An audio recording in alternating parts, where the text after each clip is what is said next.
Сәлеметсіздер ме? Бүгінгі ұсынатын жоба зерттеуімнің тақырыбы 8-ші сыныпта көркем еңбек сабақтарында интерьерді безендіруге арналған киносайга техникасын дамыту.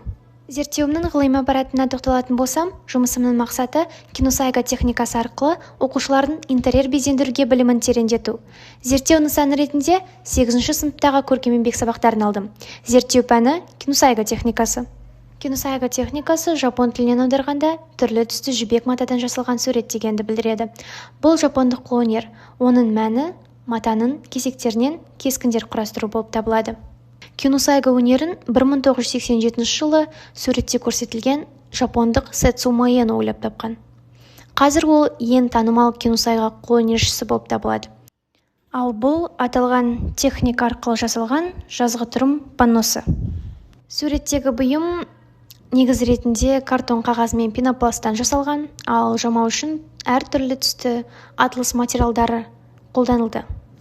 Ең алдымен пенопласт негізді жұқартып, оны картонға жапсырып, эскизін салып, ол эскизді пышақ көмегімен пенопласт негізге түсірген болатынмын.